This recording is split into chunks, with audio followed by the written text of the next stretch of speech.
Viewers welcome back to program. So viewers end वाले section में गलबात करन जा रहे हैं कि एसजीपीसी के जनरल हाउस ने मता पास किया है कि जे भगवंत मान की पंजाब सरकार ने गुरुद्वारा एक्ट में सोध का बिल वापस ना लिया तो श्रोमणी कमेटी इसके खिलाफ मोर्चा लाएगी।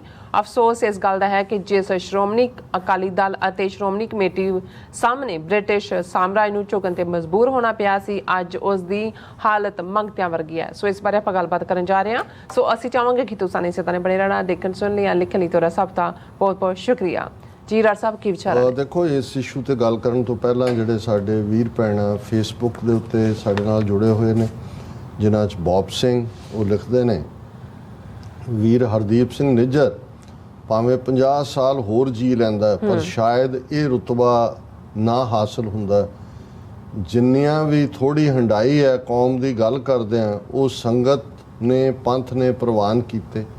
भावें दुख लगता है संगत नूं परिवार नूं, पर इन्ने वड्डे रुतबे सर करन लई आखिरी सच मौत नूं छोटी उम्रे गल लाउणा ही पैंदा है। बहुते यूथ अते जवाकां नूं ये भी नहीं पता होना कि जिथे अज सिख अरदास मगरों गड्डियां घर पैसा ते दुनियावी सुख मंगदे ने, पहला पुरातन सिंह अरदास मगरों दुनियावी चीज़ां की जगह शहीदी की दात मंगदे हुंदे सी। समय समय अनुसार सिखां ने इस दात नूं विसार के दुनियावी मोह माया चुन लई।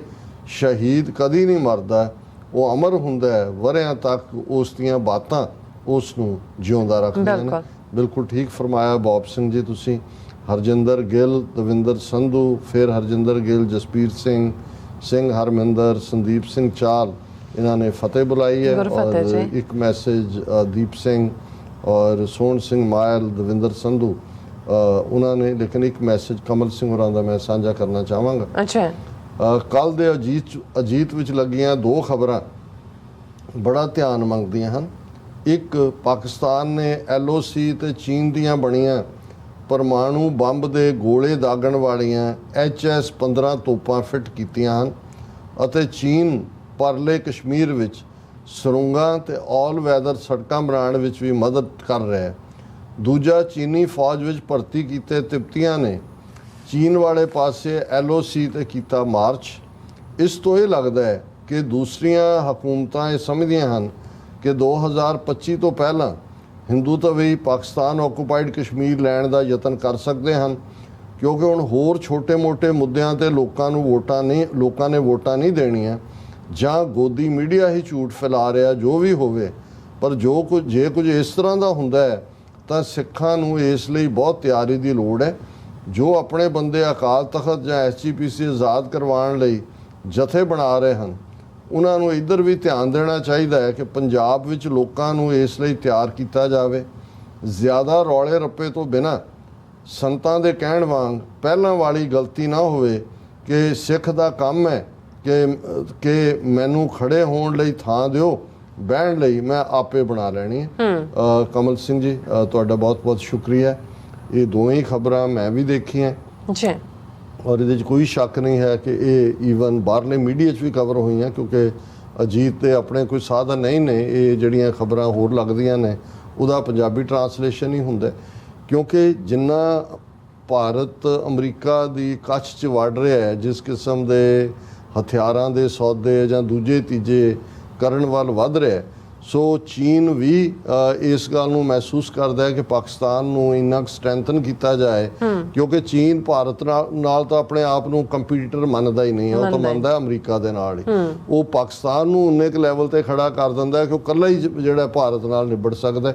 ਸੋ ਇਹ ਜਿਹੜਾ ਖਾਸ ਤੌਰ ਤੇ ਜਿਹੜੀਆਂ ਤੋਪਾਂ ਬਾਰਡਰ ਤੇ ਪੀੜਨ ਦੀ ਗੱਲ ਹੈ ਕਿ ਉਹ ਈਵਨ ਐਟੋਮਿਕ ਰੇਡੀਏਸ਼ਨ ਵੀ ਜਿਹੜਾ ਉਸ ਦੇ ਨਾਲ ਜੋੜੀ ਜਾ ਰਹੀ ਹੈ। ਇਹ ਅਸੀਂ ਸਮਝਦੇ ਹਾਂ ਕਿ ਵੀ ਇਸ ਵੇਲੇ ਭਾਰਤ ਦੁਨੀਆ 'ਚ ਦੇ ਪਹਿਲੇ ਉਹਨਾਂ 2-3 ਮੁਲਕਾਂ 'ਚ ਹੈ ਜਿਹੜਾ ਕਿ ਡਿਫੈਂਸ ਦੇ ਉੱਤੇ ਸਪੈਂਡਿੰਗ ਕਰ ਰਿਹਾ ਹੈ, ਬਾਇੰਗ ਕਰ ਰਿਹਾ ਹੈ, ਔਰ ਹਥਿਆਰਾਂ ਦੀ ਦੌੜ ਜਿਹੜੀ ਹੈ ਸਾਊਥ ਏਸ਼ੀਆ ਦੇ ਵਿੱਚ ਖੜੀ ਕੀਤੀ ਜਾ ਰਹੀ।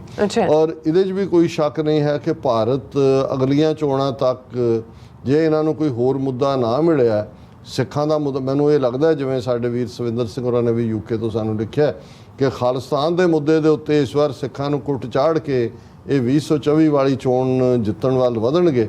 ਪਰ ਜੇ ਕੋਈ ਇਸ ਕਿਸਮ ਦੀ ਇਹਨਾਂ ਨੇ ਦਿਲਵਦੀ ਕੀਤੀ ਕਿ ਜੀ ਭਾਰਤੀ ਵੋਟਰਾਂ ਨੂੰ ਦੱਸਣ ਲਈ ਜੀ ਕਿ ਅਸੀਂ ਆਜ਼ਾਦ ਕਸ਼ਮੀਰ ਜਿਹੜਾ ਪਾਕਿਸਤਾਨ ਦੇ ਨਾਲ ਲੱਗਦਾ ਹੈ, ਉਸ ਤੇ ਕਬਜ਼ਾ ਕਰਨਾ ਹੈ।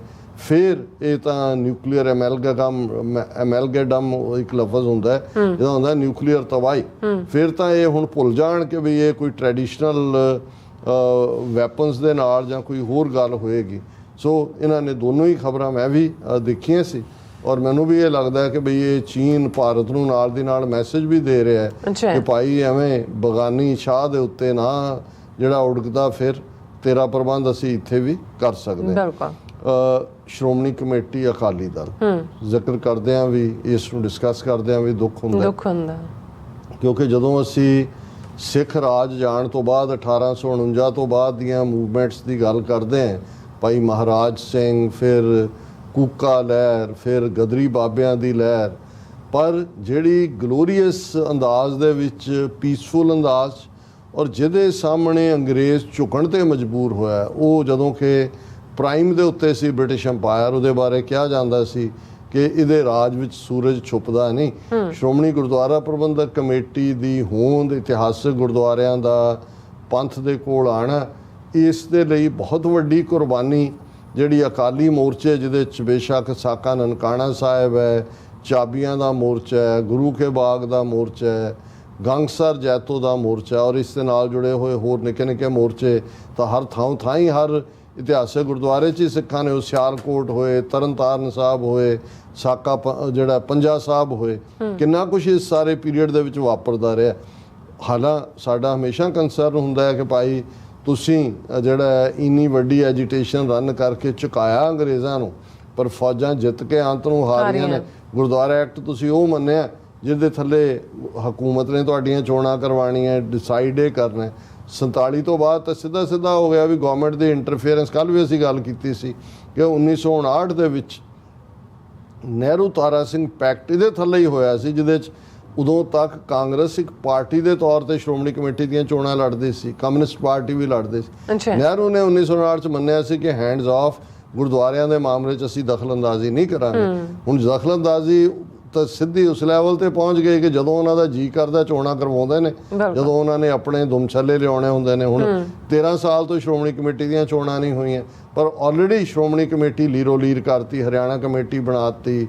ਇਧਰ ਜਿਹੜਾ ਸ਼੍ਰੋਮਣੀ ਕਮੇਟੀ ਦੇ ਵਿੱਚ ਕਿਸ ਕਿਸਮ ਦਾ ਬਾਦਲ ਅਕਾਲੀ ਦਲ ਜਿਹੜਾ ਅੱਧੀ ਸਦੀ ਇਹਨਾਂ ਦੇ ਘਨੇੜੇ ਚੜ੍ਹਿਆ ਰਿਹਾ, ਉਸ ਦਾ ਬਿਲਕੁਲ ਚੌਪ ਆਫ ਕਰਕੇ ਉਹਨੂੰ ਇਸ ਕਦਰ ਬਣਾ ਦਿੱਤਾ ਹੈ ਕਿ ਜੇ 17 ਆਪੋਜੀਸ਼ਨ ਪਾਰਟੀਆਂ ਪਟਨਾ ਸਾਹਿਬ 'ਚ ਇਕੱਠੀਆਂ ਹੁੰਦੀਆਂ ਨੇ ਕਿ ਅਗਲੀਆਂ ਚੋਣਾਂ 'ਚ ਬੀਜੇਪੀ ਦਾ ਮੁਕਾਬਲਾ ਕਿਵੇਂ ਕਰਨਾ ਹੈ, ਤੇ ਬਾਦਲ ਦਲ ਉਸ ਤੋਂ ਬਾਹਰ ਹੈ ਕਿਉਂਕਿ ਇਹਨਾਂ ਨੇ ਵਾਪਸ ਬੀਜੇਪੀ 'ਚ ਹੀ ਜਾਣਾ।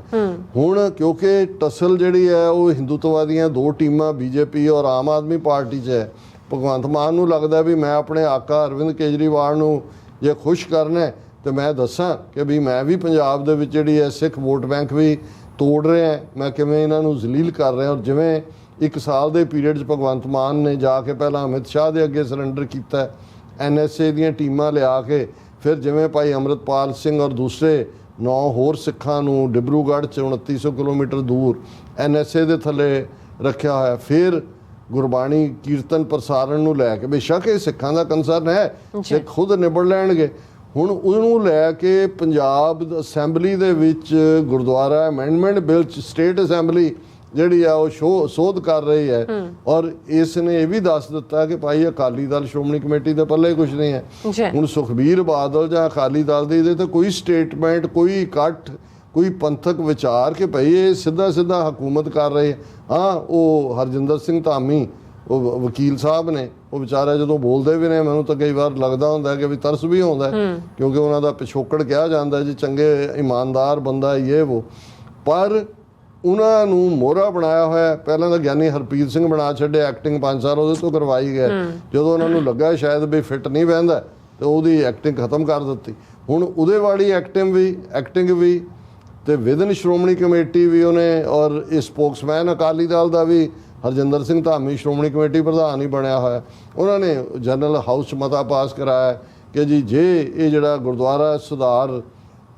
ਗੁਰਦੁਆਰਾ ਐਕਟ ਦੇ ਵਿੱਚ ਤਰਮੀਮ ਦਾ 2023 ਦਾ ਬਿੱਲ ਪਾਸ ਕੀਤਾ, ਇਹ ਵਾਪਸ ਨਾ ਲਿਆ ਅਸੀਂ ਤੇ ਅਸੀਂ ਜਿਹੜਾ ਉਹ ਐਜੀਟੇਸ਼ਨ ਕਰਾਂਗੇ। ਕਿਹਦੇ ਖਿਲਾਫ ਐਜੀਟੇਸ਼ਨ ਕਰੋਗੇ? ਤੁਹਾਡੇ ਪੱਲੇ ਕੀ ਹੈ? ਤੁਸੀਂ ਇੱਕ ਪਾਸੇ ਬੰਦੀ ਸਿੰਘਾਂ ਦੀ ਰਿਹਾਈ ਦੇ ਮੁੱਦੇ ਦੇ ਉੱਤੇ ਜੇ ਅਸੀਂ ਦਸਤਖਤ ਕਰਾ ਲਏ, ਇੰਨੇ ਲੱਖ ਹੋ ਗਏ, ਹੁਣ ਉਹਨੂੰ ਦੇ ਦਿੱਤੇ, ਇਹਨੂੰ ਦੇ ਦਿੱਤੇ, ਔਰ ਅਫਸੋਸ ਹੁੰਦਾ ਹੈ ਕਿ ਵੀ ਇੱਕ ਪਾਸੇ ਉਹੀ ਸ਼੍ਰੋਮਣੀ ਅਕਾਲੀ ਦਲ ਜਿਹੜਾ ਜਨਮ 1920 ਚ ਹੁੰਦਾ ਹੈ, ਲਗਭਗ 100 ਸਾਲ ਉਹ ਪੂਰੇ ਕਰ ਚੁੱਕਾ ਹੈ, ਔਰ ਇਸ ਵੇਲੇ ਪੰਜਾਬ 'ਚ ਇਸ ਪੰਥਕ ਸੋਚ ਵਾਲੀ ਧਿਰ ਦਾ ਅੱਧੀ ਸਦੀ 'ਚ ਬਾਦਲਾਂ ਨੇ ਕਿਵੇਂ ਜਲੂਸ ਕੱਢਿਆ, ਕਿਵੇਂ RSS ਦੀ ਪਿਛਲਗ ਬਣਾਇਆ, ਔਰ ਅੱਜ ਸ਼੍ਰੋਮਣੀ ਕਮੇਟੀ ਆਲਮੋਸਟ ਹੱਥੋਂ ਨਿਕਲ ਚੁੱਕੀ ਹੈ। ਆਲਮੋਸਟ ਸਿਰਫ ਚੋਣਾਂ ਕਰਾ ਕੇ, ਹੁਣ ਚੋਣਾਂ 'ਚ ਵੀ ਇੱਧਰੋਂ ਜਗੀਰ ਕੌਰ ਨੂੰ ਖੜਾ ਕੀਤਾ ਹੋਇਆ ਹੈ, ਉਧਰੋਂ ਸੁਖਦੇਵ ਢੀਂਡਸਾ ਹੈ, ਵਿੱਚੋਂ ਇਕਬਾਲ ਸਿੰਘ ਲਾਲਪੁਰਾ ਮਾਈਨੋਰਿਟੀ ਕਮਿਸ਼ਨ 'ਚ ਖੜਾ ਕੀਤਾ ਹੋਇਆ ਹੈ, ਦੂਜੇ ਵੀ ਆਖਰ ਆ ਕੇ ਦੇਖ ਰਹੇ ਨੇ ਕੀ ਹੈ।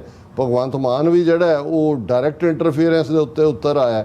ਸੋ ਇਹ ਖਖੜੀਆਂ ਉਹਨਾਂ ਨੇ ਪਹਿਲਾਂ ਹੀ ਫਾੜੀਆਂ ਉਹਦੀਆਂ ਕਰ ਦਿੱਤੀਆਂ ਨੇ।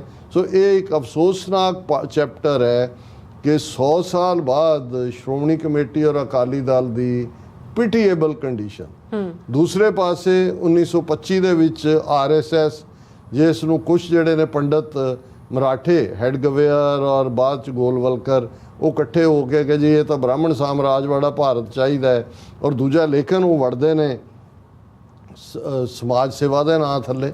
ਉਹਦਾ ਨਾਂ ਵੀ ਰਾਸ਼ਟਰੀ ਸਵੈਮ ਸੇਵਕ ਸੰਘ ਰੱਖ ਕੇ ਹੁੰਦੇ ਨੇ। ਕਿਵੇਂ ਅੰਗਰੇਜ਼ਾਂ ਦੇ ਪਿੱਠੂ ਕੋਈ ਇਹਨਾਂ ਦਾ ਬੰਦਾ ਜਿਹੜਾ ਉਹ ਜੇਲ੍ਹ ਨਹੀਂ ਕੱਟਦਾ, ਕੋਈ ਜੇ 42 ਚ ਹੁੰਦਾ ਤੇ ਫੌਜ ਦੇ ਵਿੱਚ ਵੀ ਭਰਤੀ ਹੋਣ ਦੀ ਕਾਲ ਦਿੰਦੇ ਨੇ ਅੰਗਰੇਜ਼ਾਂ ਨਾਲ।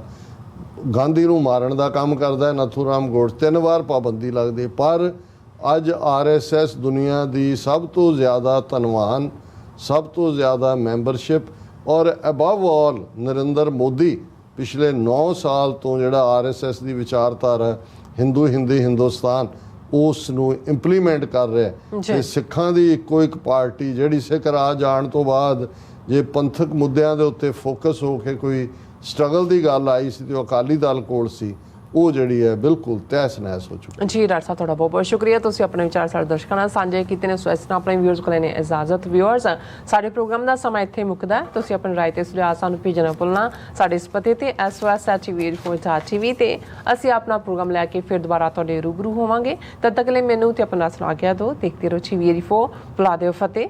ਵਾਹਿਗੁਰੂ ਜੀ ਕਾ ਖਾਲਸਾ, ਵਾਹਿਗੁਰੂ ਜੀ ਕੀ ਫਤਿਹ। ਰੱਬ ਰਾਖਾ।